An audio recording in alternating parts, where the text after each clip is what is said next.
তোমাকে চাই শুধু তোমাকে। সালমান শাহ ভাইয়ের জন্য অনেক অনেক দোয়া থাকবে। আর আসলে মানে ওনার কথা বলার মতো ওরকম যোগ্যতা আমার আছে কিনা আমি জানি না। সালমান শাহ তো সালমান শাহই, ওনার জায়গাটা আসলে কখনো কেউ আর নিতে পারবে না।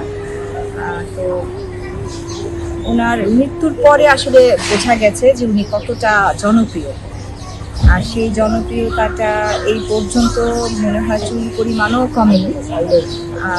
যাই হোক, তো সালমান শাহ আমার মানে দুর্ভাগ্যই বলবো যে আমি ওনার সাথে কোনো কাজ করতে পারিনি। ও সাথী রে, উনি যেখানেই থাকেন ভালো থাকেন, ওনার জন্য অনেক অনেক দোয়া থাকে।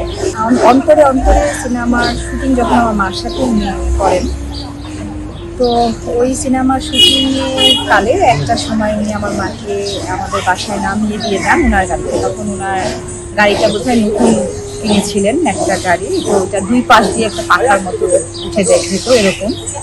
তো সেই গাড়িটা নিয়ে যখন আমাদের বাসায় যান, আমরা তখন ইয়েতে থাকি, সেগুন বাগিচাতে থাকি। তা আম্মাকে নামিয়ে দেওয়ার পর উনি বললেন যে মুক্তির রুম এখানে কোন দিকে। তা আম্মা নাকি দেখিলেন যে এইটা হচ্ছে মুক্তির রুম। তখন উনি নিচের থেকে ডাকতে থাকেন আমার নাম ধরে, মুক্তি মুক্তি বলে উনি ডাকতে থাকেন। তো আমিও ভাবছিলাম, আমি তো তখন জানি না যে উনি আসবেন, তা আমি ভাবছিলাম যে কে আমাকে এভাবে ডাকছে কে।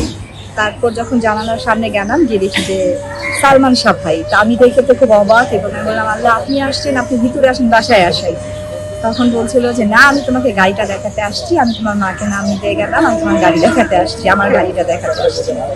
উনি তখন গাড়িটা দেখালেন যে পাখার মতো উড়ে, মানে পাখার মতো খুলে যায় দরজা দুইটা। তো বললেন যে কেমন সুন্দর? আমি বলছি হ্যাঁ অনেক সুন্দর ভাইয়া, আপনি আসেন বাসায়। বলে আজকে না, আরেকদিন আসবো। তো ওই পর্যন্তই ওনার সাথে আমার দেখা ছিল, ওইটাই আমার শেষ দেখা ছিল। আর মার কাছ থেকে আমি অনেক গল্প শুনেছি ওনার। উনি শুধু অন্তরে অন্তরে করেছে তা না, আরও সিনেমা উনি করেছেন সালমান শাহর সাথে। তো উনি নাকি কাজের মধ্যেও অনেক সিনসিয়ার ছিলেন এবং সবার সাথে মানে খুব ভালো বিহেভ করতেন। এই তো তো এরকম মানুষ তো আর সবসময় ইন্ডাস্ট্রিতে পাওয়া যায় না। তোমাকে চাই শুধু তোমাকে। আর কিভাবে বলবো কেমন লেগেছিল এটা। মৃত্যু সংবাদ তো আর আনন্দের হয় না, এটা তো কষ্টেরই হয়। তো কষ্ট লাগারই তো কথা।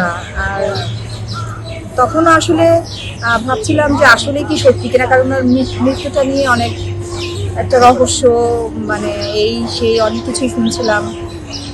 তো তারপরে ওনার জন্য খুব খারাপ লাগছিল যখন ওনার ছবিগুলো দেখতাম পেপার পত্রিকাতে, তখন খুব খারাপ লাগতো, অনেক খারাপ লাগছিল।